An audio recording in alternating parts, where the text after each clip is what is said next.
বাংলাদেশে যত বুদ্ধিজীবী দেখবা যেদিকে দাবি করে, যারা যারা কয় যে আমরা বুদ্ধিজীবী, এগুলো অধিকাংশ দেখবা এইগুলা খায় বাংলাদেশও, কুলি হালায় ইন্ডিয়া। ঠিক কিনা?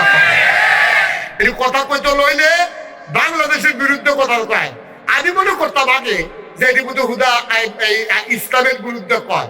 আমি খেয়াল করে সূক্ষ্মভাবে দেখছি বাংলাদেশে যত বুদ্ধিজীবী আছে এটি ব্রেন গুলা বিদেশের কাছে বিক্রি হয়ে গেছে। ঠিক কিনা?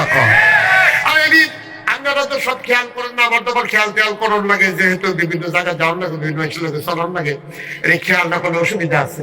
আমি খেয়াল করে দেখছি বাংলাদেশে যত বুদ্ধিজীবী আছে, আবুল কালাম ভাই বুদ্ধিজীবী হলে হইতেন ভাষার না পুরা, কারণ বুদ্ধিজীবী হইলে তার চুল থাকুন যাইত না।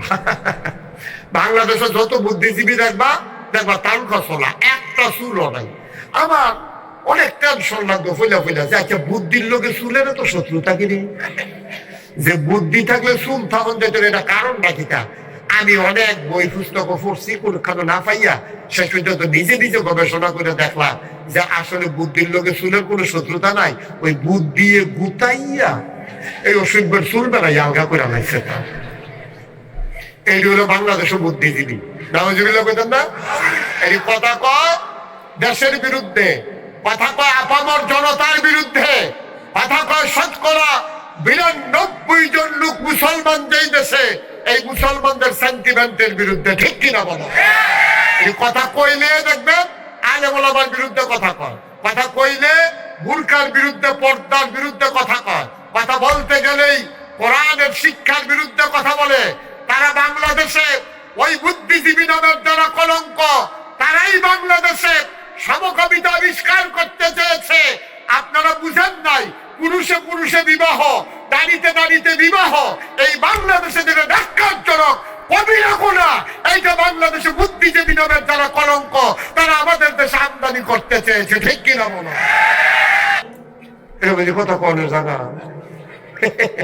এবার মনে করছে অন্য হুজুর এখানে কথা মারহাবা কয় না, জোরে কয় না মারহাবা। এখন আল্লাহ কোরআন শরীফ বক্তৃত করলো, সূরাটার নাম সূরা আহজাব। সূরাটার নাম কি? সূরা আহজাব। এই সূরা আহজাব এটা ২১ পারার সর্বশেষ সূরা। শুরু হয়েছে ২১ পারার লাস্টে দিয়া ২২ পারার ভিতরে ঢুকে গেছে গা। এর ভিতরে ৭৩টা আয়াত, ৯টা রুকু। আল্লাহ কয় ইয়া আইয়ুহান নবী, হে নবী ইত্তাকিল্লাহ, আপনি ডরাবেন, ভয় পাবেন শুধু আল্লাহর। এই কথা আমার উদ্দেশ্য না। এরপরে কি কয়? ওয়ালা তুতিল কাফিরিন ওয়াল মুনাফিকিন, কাফের মুনাফিক যারা, তাদের অনুসরণ অনুকরণ করা যাবে না। কাফের মুনাফিক যারা, তাদের অনুসরণ অনুকরণ করা যাবে না। এখন দেখেন শিক্ষা ক্ষেত্রে আমি বুঝাই বুঝাই কইতে আছি, হুজুর আমার কাছে তো কঠিন কথা কইয়া লাভ আছে না? কঠিন না করে সহজ কথা। শিক্ষা এই যে আমরা প্রাইমারি স্কুলে পড়ি, খুব খেয়াল করেন, এই খেয়াল করো, এই যে কেজি স্কুলে পড়ি, মক্তব পড়ি, প্রাইমারি স্কুলে পড়ি, দাখিল মাদ্রাসা বরদুশিয়া, হাই স্কুল বরদুশিয়া, তারপরে বরদুশিয়া আদর্শ কলেজ, এনতে শেষ করলে পরে ডিগ্রি কলেজ, এরপর ইন্টারমিডিয়েট বিশ্ববিদ্যালয় কলেজ, এরপরে অনার্স করে, মাস্টার্স করে, আমরা আবুল কালাম আজাদ ভাইয়ের মতো ডক্টরেট করে, লেখাপড়ার কোনো শেষ নাই। এই যে লেখাপড়াটা, এর উদ্দেশ্যটা কি? এই যে আমরা লেখাপড়া করি, আমরা ফুটাইতে যে ভর্তি করাই, আমারও ২ ছেলে আমি পড়াইতেছি, আপনার ছেলে আছে না পড়াইতেছেন না? তাই আমি পড়ান না, সবাই যে আমরা ছেলে মেয়েরে পড়াইতেছি, এর একটা উদ্দেশ্য আছে। যেমন আমি ভাত খাই কেড়ে, খিদা লাগলে ভাত খাইলে পেট ভরে, আমি গোসল করি কেড়ে, গাও ময়লা লাগলে, বেশি গরম লাগলে পানি দিয়ে গোসল করলে শরীরে ঠান্ডা হয়। আমি এত টান গাও দিছি কেড়ে, আমার শীত করে দেখে আমি এত টান গাও দিছি। আপনি এত কম গাও দিচ্ছেন কেড়ে, আপনার শীত কম দেখে আপনি এত কম গাও দিচ্ছেন। আপনি এই একটা কাজও নাই। কাঠের ভিতরে রং দিচ্ছেন কেড়ে, কাঠের ভিতরে রং দিলে পানিও ধরে না, কাঠটা লাস্টিং করে বালা। মরিচার ভিতরে আপনি রং দিচ্ছেন কে, লোহার ভিতরে রং দিচ্ছেন কেড়ে, লোহার ভিতরে রং ধরে মরিচায় ধরে না, লোহাটা লাস্টিং করে বালা। আমরা হইলো কয়দিন পরে আমরা কাঠের জানালার ভিতরে শিখ লাগাইয়া চাইছি, ওই শিখের গড়া দিয়ে পানি জন্য শুয়াইয়া শুয়াইয়া কয়দিন পরে দেখি মাইজা সবটা জায়গা রয়েছে, ২ জায়গা দিয়ে রং শিও রইয়া, ২ জায়গা দিয়ে রং রয়েছে কেন, এটা দেওয়া লোহার, এটা দেওয়া উত্তর ঢুকে গিলে রিকালাভাল দিয়া ও ভাবি যে এটা দিয়ে কোনো মতে ভাগ করিয়া। এই কারণে প্রতিটা কাজের একটা কারণ আছে।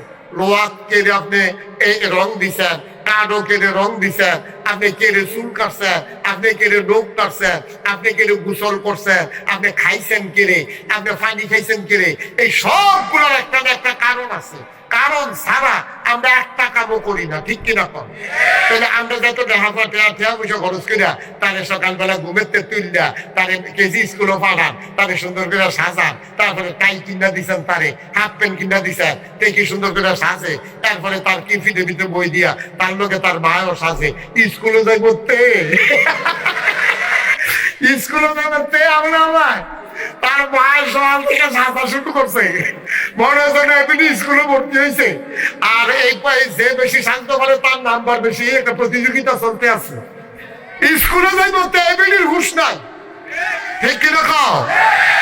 ছোট থাকতে এই যে সকলে যে স্কুলে যায়, কেজি স্কুলে এমনি চাইয়া চাইয়া কত কামছে। আরে মানুষের কপালে স্কুলে, আপনার কপালে স্কুল লাইতেও বলে না আমিও স্কুলে দিতাম পারি না, তারে রইদ হানাইয়া তেল দিয়া টাইম দিয়া বড় করতেছে, তারা তার স্কুলে নেওয়ানের লেগিয়া কিরে কারণ নাকি? এই লেখাপড়ার উদ্দেশ্যটা কি? এই লেখাপড়ার উদ্দেশ্য হলো, খুব খেয়াল করেন, সিহন কথা, এটা আমার মূল মেসেজ, এটা আমার মূল উদ্দেশ্য আজকে ওয়াজের। লেখাপড়ার উদ্দেশ্য হলো, আমরা যে মা বাপের বড় হয়েছি, আমরারে কইছে কয়, আগে মুরব্বীরা কইতো মা বাপে জন্ম দিছে ভূত, স্কুলের স্যারেরা তারে বানাইছে ফুট। কইতনিও না কথা না, কইতনি মা বাপে জন্ম দিছে ভূত, স্কুলের স্যারেরা হুজুররা মিল্লা বানাইছে তারে ফুট। অর্থাৎ প্রতিটি মানুষ এক একটা পশু।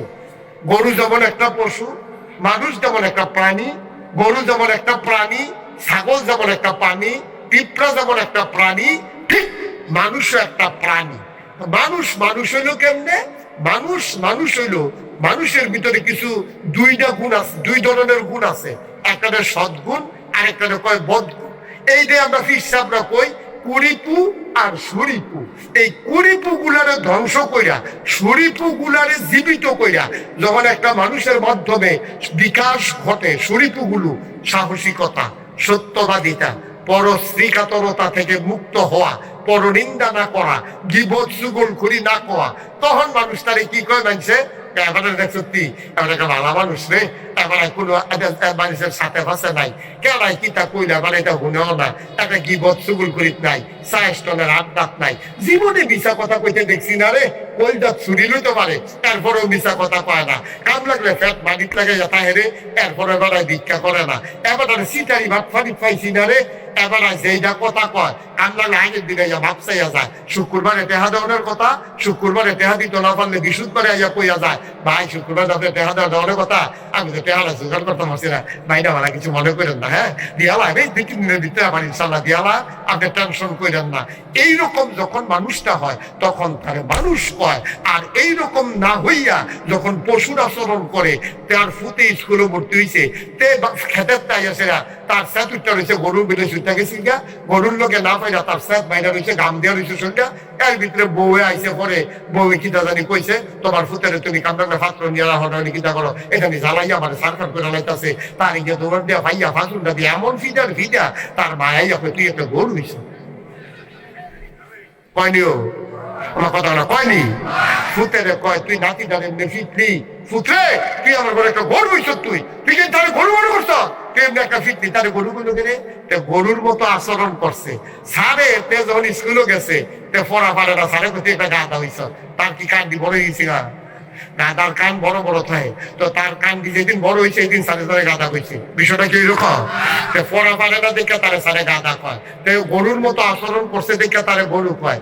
আর আপনি যদি মানুষ হইয়াও, হাত আছে, নাক আছে, চোখ আছে, মুখ আছে, আপনার যেমন আছে আমারও আছে, আপনারও 2টা চোখ, আমারও 2টা চোখ, আপনারও একটা নাক, আমারও একটা নাক, আপনারও 2টা কান, আমারও 2টা কান, আপনারও একটা মুখ, আমারও একটা মুখ, আপনারও 2টা পাও, আমারও 2টা পাও। একজনে খারাপ কয়, একজনে ভালো কয়, কারণ একজনে মানুষের গুণগুলা অর্জন করছে, আরেকজন পশুর মতো আচরণ করছে।